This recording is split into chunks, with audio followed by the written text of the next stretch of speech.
time, I'm going to welcome, I'd like to welcome everyone who is here today. If you came for a QA with Lauren Schaefer, you are in the right place.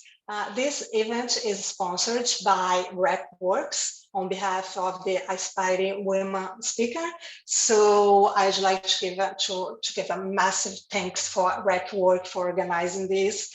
And I would like to tell that the Aspiring Women Speaker is a group, it's a community of women in tech on a path to improve their tech speaking skills. So if you want to know more, if you want to join, I'm going to post a link here on the chat for those who want to join. And I'm also going to ask HackWorks to add the link in the description of the video that we are recording. So if people are watching the video later, they can also see the link and to join the group. And if during the presentation, if you have questions for Lauren, you can type them on the chat and I can ask during the presentation, during the chat, or you can, if you have time, you can unmute yourself and ask at the end of the session. I'm going to stop sharing because now I want to introduce myself. So hi everyone, my name is Andrea and I am a member of the Aspiring Women Speaker Group, and I like to help out with what I can, so especially hosting events. This is the first time that I'm hosting an event like this, a Q&A. So it's going to be a bit more difficult for me, and I hope that I'm going to do okay. And today we are going to talk about with Lauren Schaefer, which is on my left on the screen, I think. Yes. And Lauren is she's experienced with public speaking, and she's also a staff. I'm going to have to read now. She's a staff developer advocate at MongoDB and an international speaker. Some of her delivered talks are from tables to documents, changing your database mindset at the Big Data London conference. Another conference, another talk that she delivered is Stop. Don't make these mistakes in your document database at the ConFoo conference. And earlier this year, she gave the morning keynote at the DevNexus conference. Her keynote was titled Top 10 Tips for Making Remote Work Actually Working Right Now. And this is one that I'm very interested to listen to watch, because I really want to know more about that. So without further ado, let's get started, okay? So Lauren, you are a successful woman in tech. You are an international speaker and you are an inspiration for women who want to start with public speaking. So please, can you tell me more? Can you share with us how you get started? Because now you are an experienced international speaker, but please tell us more about how this started. So my story starts all the way back in 2013. I was working as a software engineer on a product for developers. So my manager said, hey, everybody, we need to get out in front of developers, be talking to them. So she emailed us a list of developer conferences and told us to just start applying. So I skimmed the list. I found a conference focused on agile software development, which I've always enjoyed discussing. And the conference was in London. I'm based in the US. I'd never been to Europe. And I was like, that's the one, that's where I'm going to apply. So I was a bit clueless about the conference process, but the call for proposals encouraged new speakers to apply. So I submitted something, I don't even remember what it was, and the organizers got back to me. They did not like the topic that I had suggested, but they were willing to work with me. So we arranged a call where they helped me brainstorm topics, and we landed on something that we were both interested in, which was my experience as a remote employee, and they approved me to speak. So I couldn't believe it. I was so excited. I was going to go to London and my company was going to pay for it. So I created a presentation and I practiced it over and over again. I was assigned a joint time slot with an experienced speaker who knew that if I sat there through her presentation, I would just turn into this big ball of nerves. So she was like, you go first. So I did. And my presentation was not pretty, but I made it through. The room was really small and packed with people, and I could really see the facial expressions of every person in the room, which made me even more nervous. So I stood behind the podium and I spoke a little too quickly. I speak quickly when I get nervous. And I remember thinking, I should really move out from behind this podium, but I could not make myself do that. So I just stood there behind the podium like a statue the entire time. And I finished the talk, and the attendees were super encouraging to me. I knew I had lots of room to improve, but overall it was a really positive experience that made me want to keep going and strive to be better. So that's how I got started. Yeah, brilliant. It's just that we could talk about this for 2 hours because so many things that you said, your idea wasn't accepted. So this could be a boomer, oh my gosh, what am I going to do? But luckily, they were supportive. They gave you ideas to talk about something else. It was great that you had experience with other things. So it's good to know because maybe we're preparing, we are thinking about a topic and super prepared, and it's not just not the right topic, but we could talk about other things. Great. Back then, Lauren, who was there people in particular who helped you? You talked about your manager, okay? Your manager kind of told you to do it, but this is not exactly the same as supporting. Were there particular people who supported you, with preparing yourself? Can you talk about this? So I had a mentor who actually worked at a different company, and he was an experienced speaker. And the biggest advice he gave me was to just practice my talk daily to get comfortable with it. And it's some of the best advice I've ever gotten. I typically will do a full rehearsal on each of the 5 days leading up to a conference. And I stand in my office and I talk to myself, and I'm sure I look like a crazy person, but it works. That's great. It's good to know because, yeah, sometimes I have the impression sometimes it's a bit tiring, or we think, oh my God, every day practicing the same thing, but it's the same, how do they say, practices leads to perfection. Well, not that not that we are going to be perfect, but right. You improve. So that's great advice, especially when it's coming close to the conference, isn't it? Practicing every day, it probably helps you to remember what you want to say, tied up some things, and maybe cut other things. Great.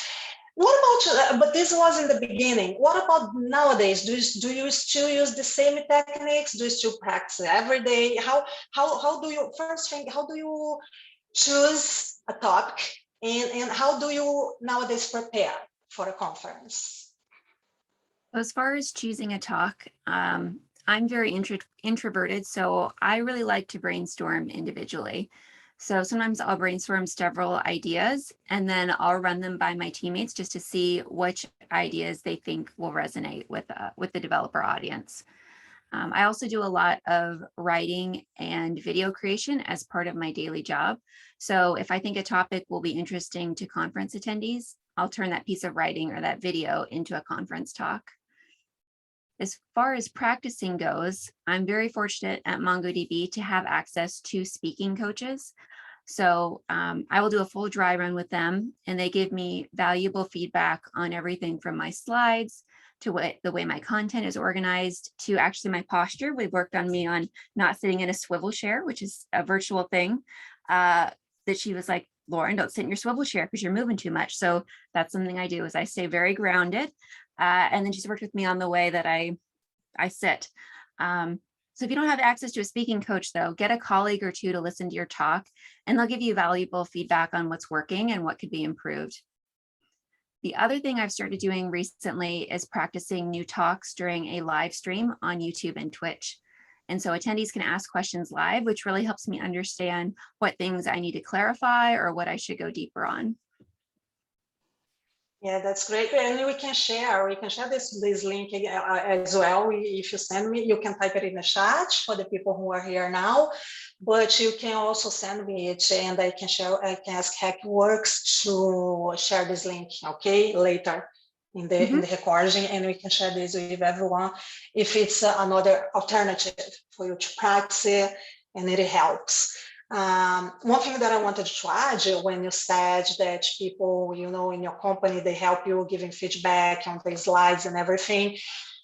I think I could say the same for our aspiring speakers, woman, because I think that Ellen ran a presentation with me. I think when I gave my first lightning talk, she helped me. I asked Helen to set up a session with me, and I presented to her, and she gave me great feedback.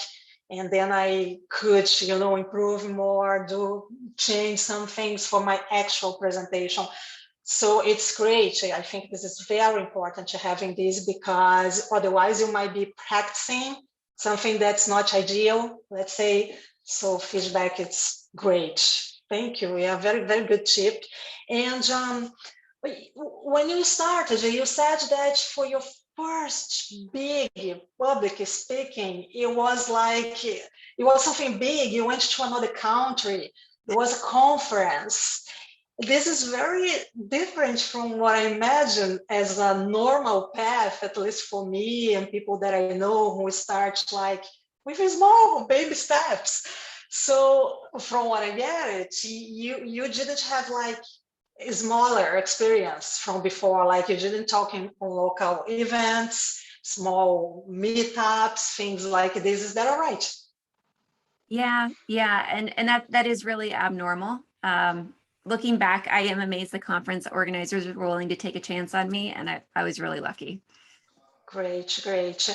But do you think that, if there is a chance, if there is an opportunity, do you think that it's helpful to start with, maybe to gain more experience, confidence, to start with local events, or no, just go and, do something wild like this? No, the smaller events are definitely a great way to get started. Conference organizers are going to look to see, they're usually pretty clear in the call for papers if they're looking for experienced speakers or they're looking for people who are new.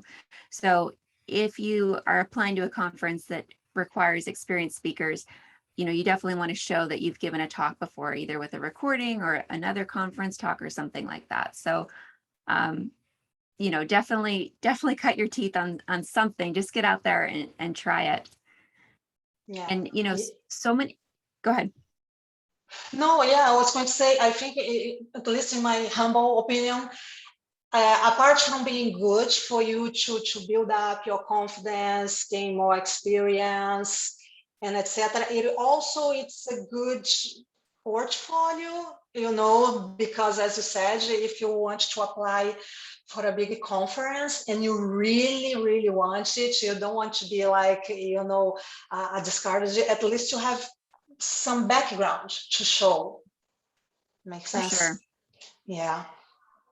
And I will say, I personally get very nervous in small rooms. So I'm much calmer internally when I'm speaking in front of large rooms where I can't see people's faces.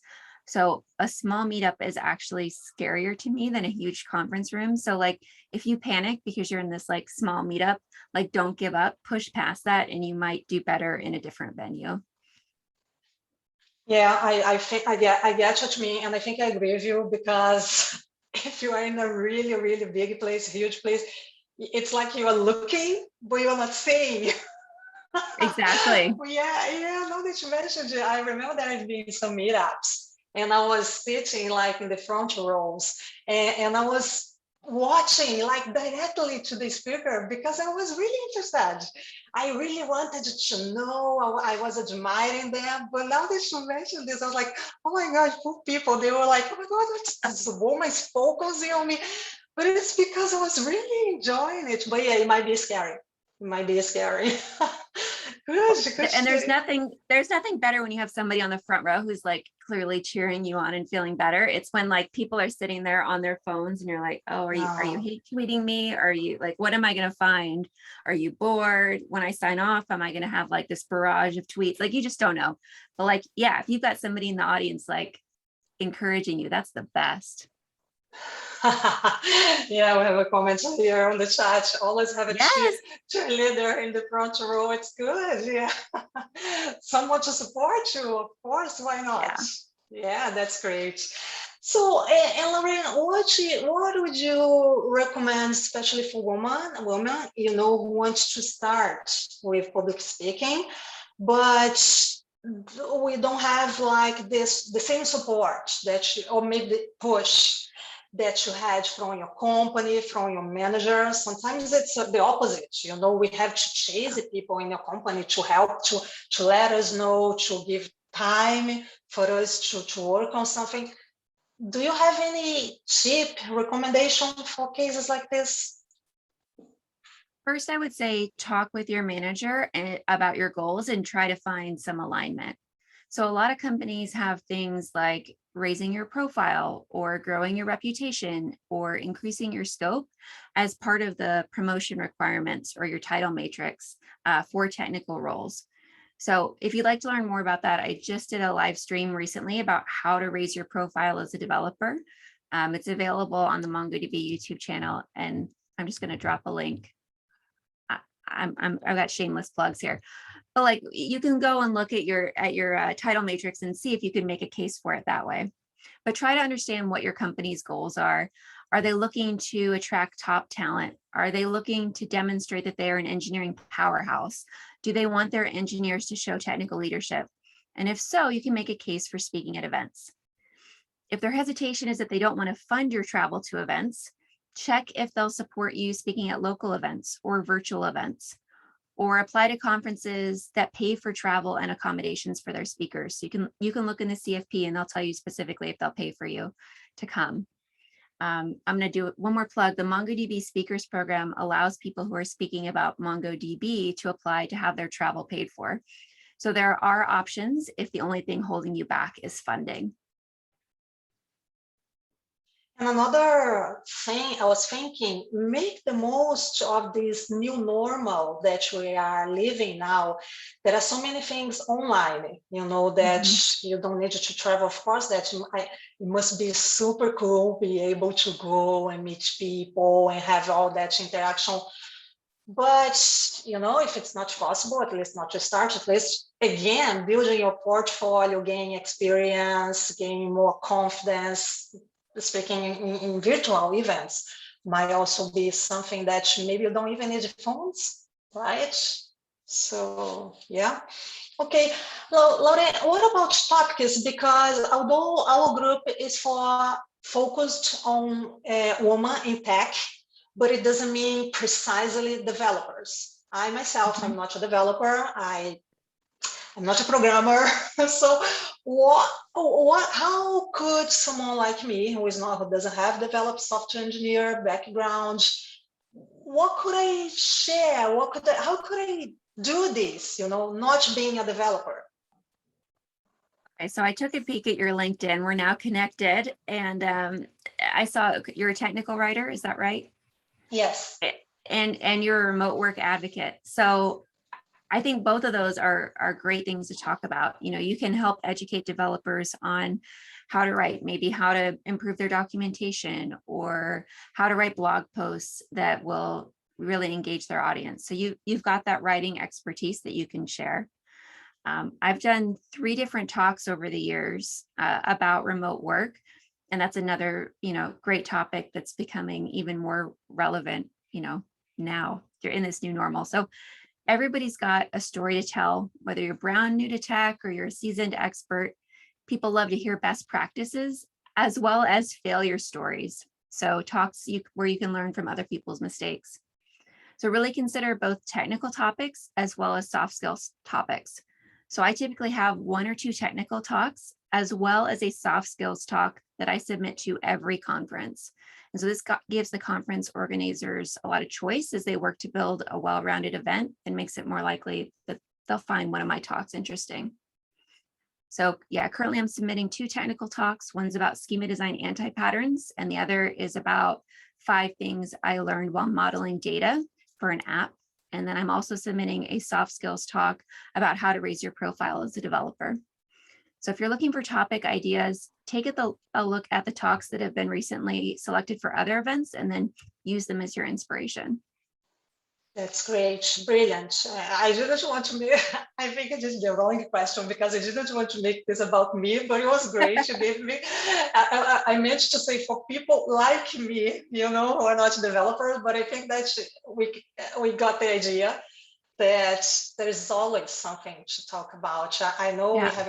we have our colleague Carly here in the audience, and I know that I've watched talks that she gave you who has nothing to do with Java programming, and it was great. So yeah, maybe it's just a question of, I don't know, sometimes we don't know the power, the knowledge that we have, the things that we are able to, and maybe it's more of a question to have this group to support you and help you to find, you know, your strengths. So yeah, brilliant. Thank you very much. Okay, I see that you shared here in the chat the link. So I'm going to also ask the RecWork to put it in the description of the video so everyone can have access to it. Great, thank you, Lauren. Okay, another very important question that I wanted to ask you about is how speaking, not only in conferences, but like how public speaking helped you with your career growth? So I was a full-time software engineer when I gave my first conference talk. The software engineering ladder, the promotion requirements at my company required me to demonstrate both scope and influence. So speaking at conferences was a way to do that. It demonstrated that I had a voice that people in the wider developer community wanted to hear. So, and at performance review time, conference speaking also served as a differentiator between me and my teammates, as most chose not to speak at conferences. My love for speaking at conferences is one of the many reasons why I chose to transition from software engineering to developer advocacy. So part of my role as a developer advocate is to speak at conferences. Developer advocacy is a match for my skills and my interests, and I'm really grateful that I've found a career that I enjoy so much. Over the last 8 years, I've developed a speaker's resume that has allowed me to speak at larger and more prestigious conferences. So earlier this year, I know you mentioned I got to give my first keynote, which was this like huge goal of mine.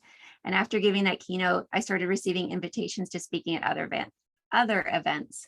So by building my speaker experience little by little, year by year, I've been able to do things like demonstrate influence, cultivate an enjoyable career path, and then speak at bigger and more prestigious events. Excellent, brilliant. Yeah, it totally makes sense because I think that the more, I believe, I imagine that the more you do it, of course, the better you get, and you start to get even more ideas, and you want to learn more, so you can share more.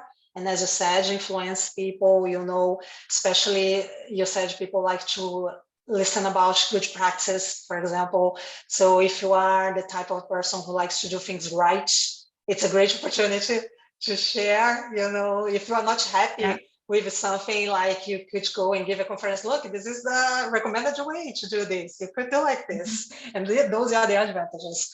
Yeah, amazing. Great. Now, very important question that I also have here for you. What about how to hold the nerves, about the anxiety, you know, especially when you are starting? How do you, you know, get in a state that you are able to actually deliver, especially your first talk? What is your experience and recommendations in terms of, you know, calm the nerves, hold the anxiety? What can you share with us about it? So this is a tough one. And for me, it boils down to both practice and then just pushing through the nerves. So I do a lot of preparation before an event. I write a script. I do a rehearsal with a speaking coach. And then we talked about I rehearse on my own multiple times. So this helps me feel confident that even if I get really nervous, I'm going to be able to find words to speak. And then I just push through this discomfort. Even if I'm scared or my voice is shaking, which you can hear in some of my earlier talks, it's audibly shaking, I just keep going. After a few minutes, I know that my voice will stabilize. So the more frequently I give talks, the less nervous I get. So before the pandemic began, my stomach was still getting nervous, but my voice was no longer shaking. I've continued to do virtual talks, but I'm curious to see how I'm going to react being in front of live people again, and hopefully early next year. And who knows, my voice might start shaking again the first few times, but I'll survive. And I know that I'm going to get better with practice.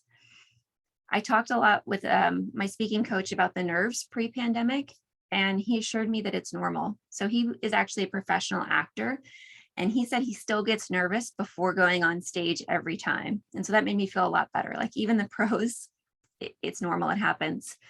So he talked with me about visualizing the talk going well, like just how athletes visualize their, I don't even know the word, athleticism going well.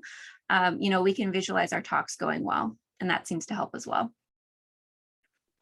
Yeah, great. Yeah, you said something funny, because when we see people giving talk, and sometimes they seem so calm and confident, but it doesn't mean that they are. But it's so nice that they don't let us see this. Yeah, great. And okay, I wanted to get your hook. I've seen somewhere that your least favorite part of delivering a talk is the QA, live QA in the end.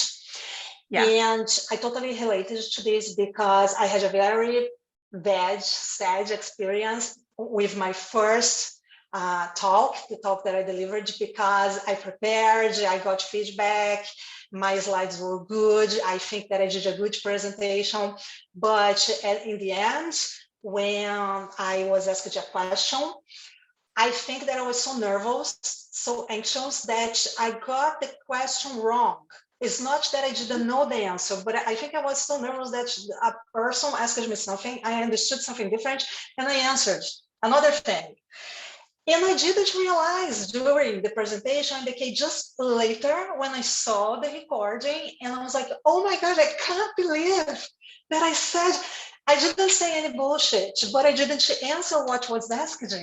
So it was my first talk, my first lightning talk. I almost gave up because I'm like, how am I going to handle this? So what can you tell to people who went through experience like this, or who is also nervous with this? How do we make a better QA live session in the end, so we don't, destroy all the work that was done during the presentation? So it's very hard to switch from a rehearsed, planned presentation to a live Q&A. Like it's a totally different skill set, and that's fine. It's something to practice. So the first thing you can do is just avoid the live Q&A. Many conferences don't require Q&A after a talk. So if you're not comfortable doing live Q&A, just ask the organizers if you can skip it. If you don't want to ask, you can just take up your full time allotment with your prepared talk and not leave time for questions. And the organizers are not going to run over. So you can just nip it in the bud that way. But the other thing you can do is prep for the live Q&A, which I know sounds a little strange, but if you want to give the live Q&A a try, brainstorm what questions people are likely to ask. And you can ask a friend or a colleague to help you brainstorm them. And then either practice them out loud, or I like to think by writing, so you can write them down, and it'll help you feel more prepared and confident. And as you do the talk, a couple times, you'll start to hear the same questions repeated. And so you get more comfortable answering those questions. And just remember, it's okay to say that you don't know the answer to a question, right? You don't have to be an expert on everything. If you don't know the answer, just ask them to find you after the talk, give you their contact information, and you can follow up with them later. It's totally fine. Yeah, that's great. Well, another thing that I learned, so I didn't give up. I continued doing a few more presentations. And one thing that I learned is to maybe ask again if you're not sure. And I did it. I don't know if it was in my second or third lightning talk. I was asked just a question, and I will never forget what happened to me my first presentation. So I wasn't sure, and I was like, "Can you please repeat your question? Can you say again? Because I don't want to make the same mistake again, you know." So I think it's another thing that you can do if I'm I not think that's a sure. great point. Yeah, Yeah, ask again. ask I again. love that. Yeah, great. Yeah, so let me see. I think we are out of time now. We are at the end of our time now. Laurie, do you have some resource? I was going to ask if you could share resources that for us, for women who want to start, you know, for us to read, to watch. But I don't know if the best way for you to do it, if you can, I Yeah, don't know. I can drop some links in the chat. So so Sven Peters and he's a fellow MongoDB employee, we gave a talk about how to get started speaking, and we shared all of our tips and tricks in a webinar on how to become a conference speaker. So if you want to check that out, he's got a lot of great tips as well. And then Sven put together a list of resources on the same topics, and they're really in depth, so you may want to check those out. If you're interested in speaking about MongoDB technologies, check out the MongoDB Community Speakers Program, because we might pay for you to travel, which is always nice. And then I'm going to drop 2 other resources that I think are really helpful in the chat as well. Okay. Great. Yeah, okay, what I'm going to do is I'm going to ask RecWorks if it's possible to share these links in the description of the video when they make available the recording, so everyone can have access to it. And yeah, I was reading here the chat. Ellen gave a great tip. Going back to the part of the QA live, if you could just like a colleague, someone, and to ask you a question that you already know. For more support. That's great, yeah. I never thought about this before, and especially because sometimes it's awkward, you know, when you give a talk and there is no although it's complicated, you sometimes you want to avoid it, but at the same time, if no one has any question, you might think, oh, so was this interesting after all or not, you know? So yeah, I agree with the colleague to do it. Okay, so we don't have questions in the chat, and we already out of our time, but I still can stay for a few minutes. So Lauren also told me that she still can stay for a couple of minutes. So is there anyone here in the audience who would like to ask something to her directly or make some statements? I don't know, feel free to unmute yourself and ask if you want. I can see Carly thinking about it, and she's looking at me going, is Helen going to unmute? I can read your mind, Carly. Unfortunately, that's exactly what was happening. It's like, I think I've got a question, but it's Helen. Yeah. Which is every time you drank a cup of tea, I was like, oh no, I want more tea now. I feel like we've been on the same wavelength for the last half hour. But no, that was really great, Abby. Lauren, I'm just reading the chat.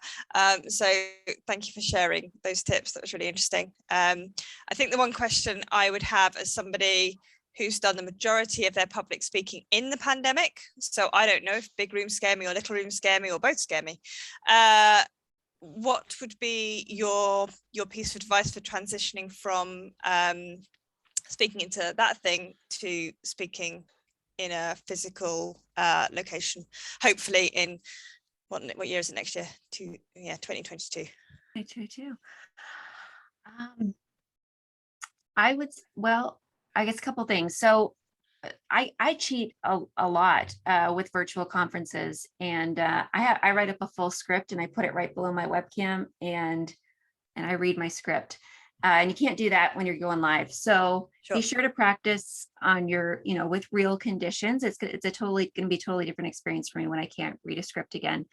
And I would say just get up and practice standing and moving around, because it's very different to intentionally stay stationary here versus trying to captivate an audience and move around. So just try to get comfortable in the physical space.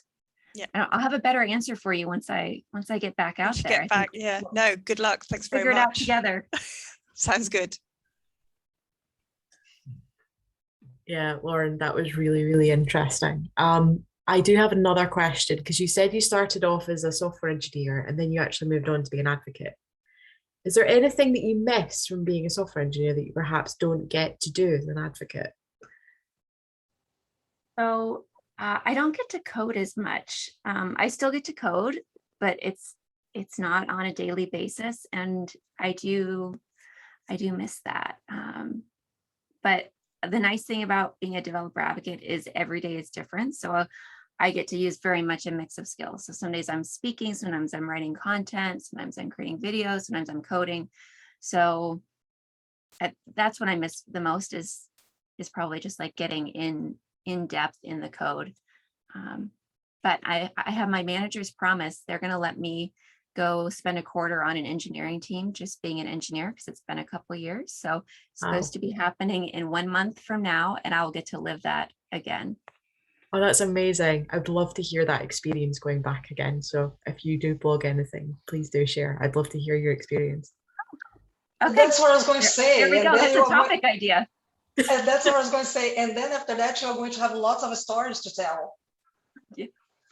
Yeah. And look, Lauren, we have a question from Alex in the chat. She is asking, what was your favorite talk that you give? And I'm going to ask why. I think my favorite talk I've given was probably, well, I'm just going to go with my instinct, was earlier this year when I got to speak about remote work, because it's something I'm very passionate about. And I got to do a keynote because that was such a huge goal of mine. And it was something I had written down years ago and I never really thought would happen. And so like doing a keynote for like this huge Java conference just felt thrilling. So that's why it's my favorite. It was a great topic and a big goal achieved. Great. Excellent. Okay, so I think that's a wrap. It was great. Thank you very much, especially Lauren, for being here today, for your time, sharing your experience with us. Thank you for our colleagues in the audience for listening and asking questions and participating.